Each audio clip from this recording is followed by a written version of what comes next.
বীর মুক্তিযোদ্ধা আশরাফুল ইসলামের সম্মানে রাষ্ট্রীয় সালাম দিবে। সালাম।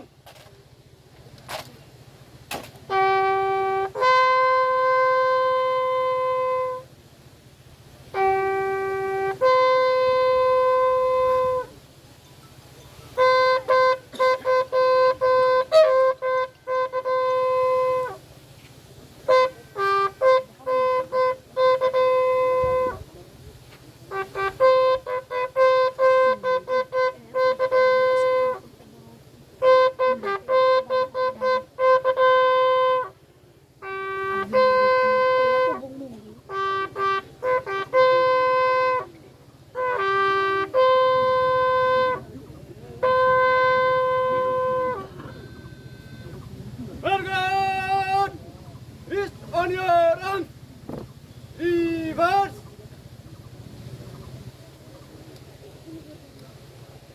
Left hand up, on. Right hand up, on. Target. বীর মুক্তিযোদ্ধা মরুম বীর মুক্তিযোদ্ধা আশরাফুল ইসলামের স্মরণে এক মিনিট নীরবতা পালন করব।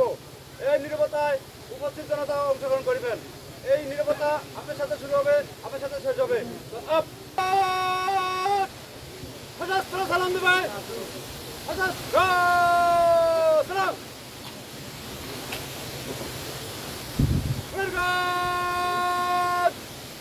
অস্ত্র হবে, অস্ত্র নেবা।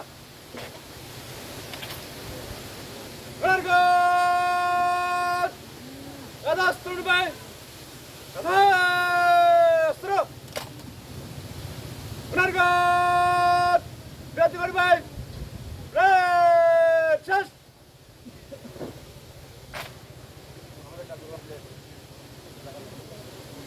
ওনার মতো একজন গুণী রাজনৈতিকের কাছ থেকে আমাদের শেখার অনেক এবং আমি আমার ছেলেবেলায় যে সমস্ত ক্রীড়া এবং সাংস্কৃতিক কর্মকাণ্ডের সঙ্গে জড়িত ছিলাম, যুক্ত ছিলাম, সব জায়গায় উনি উদারভাবে পৃষ্ঠপোষকতা করেছেন। উনি অনেক সন্তান তুল্য আমাদেরকে স্নেহ করতেন।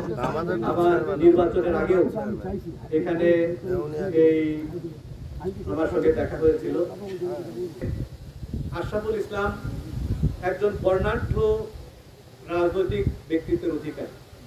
উনি এই 60-এর দশকে আমাদের এই অঞ্চলের এই ছাত্র আন্দোলন, প্রগতিশীল ছাত্র আন্দোলনের সঙ্গে জড়িত ছিলেন।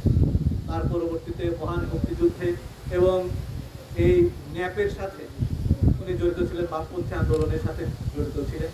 পর্যায়ক্রমে রাজনৈতিক যেই চিন্তার জায়গা থেকে উনি সবসময় খুব পলিটিক্সের পারফেকশনিস্ট ছিলেন, খোঁজ করবার চেষ্টা করতেন, ভালো কিছু করবার চেষ্টা করে গেছেন এবং জীবনের শেষ দিন পর্যন্ত তার অনুসন্ধিৎসু মন ভালো রাজনীতির জন্যই চেষ্টা করেছে, আমাদেরকে পরামর্শ দিতেন।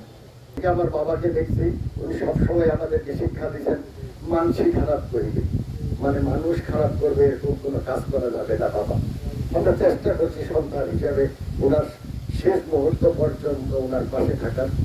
মাহবুব চাচার কাছে শুনছিলাম, উনি একদিন আমার বলছিলেন, কাজী মাহবুব চাচা, যে বেটা তোর বাদ না রইলে মই ম্যাট্রিক পরীক্ষা দিবা পারল না। তার মানে তেতুলিয়া পাইলট স্কুলও উনি একদিন করছেন। আমার বাবা এই মৃত্যুর শেষ সময় 40টা দিন আমরা পরিবার আর উনি মিলে আমরা যুদ্ধ করছিলাম। আজকে হয়তো উনি হেরে গেছেন মৃত্যুর কাছে। সেই সময়টাতে উনি কিছু কথা বলছিল, দেখলে আমার মনে হয় সন্তান হিসেবে জানানো দরকার। আল্লাহু আকবার।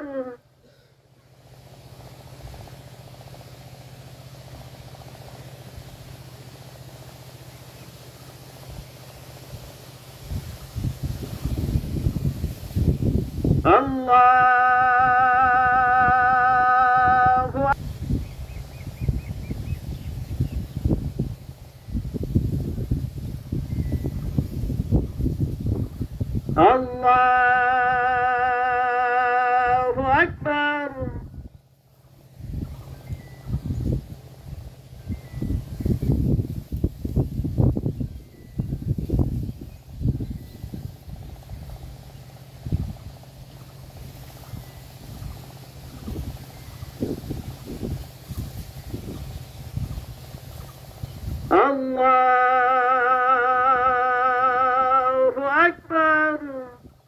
আসসালামু আলাইকুম ওয়া রাহমাতুল্লাহ।